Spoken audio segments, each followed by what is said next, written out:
Ashley Metzger is with the Desert Water Agency. We're talking with Ashley today about some important changes from the State Water Board.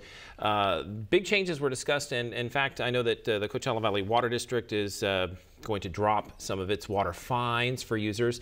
Desert Water Agency, a slightly different approach toward the drought. It's good to have you here with us today. Thank you. So this was all precipitated by a meeting at the State Water Board.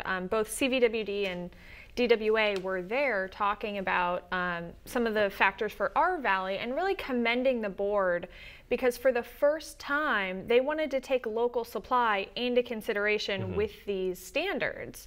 And for us in the Coachella Valley, that's a really good scenario because we've responsibly managed our basin for decades and we have a robust supply to draw from, especially in times of drought where other areas may be more impacted. There have been more than one effort by the government to measure our aquifer throughout the Coachella Valley, and they gave up. They just could not find the end of the water source. It's hard, yes. It's a big amorphous shape down there. So getting the exact volume's tricky. We say about 30 million acre feet.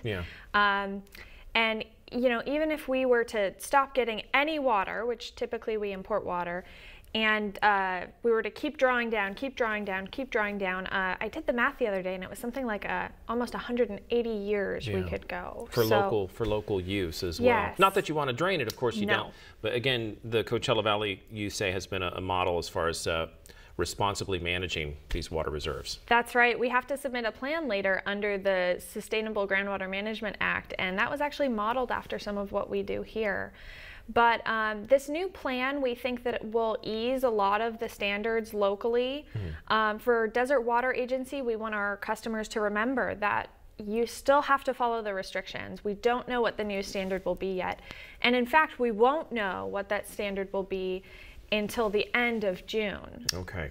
And they would be in effect, the new standards, through 2017 then, I guess? Through January of 2017, because the state is currently working on some long-term conservation frameworks because the drought was actually a great opportunity for the state to get caught up, and many of us have met our conservation goals that the deadline was 2020.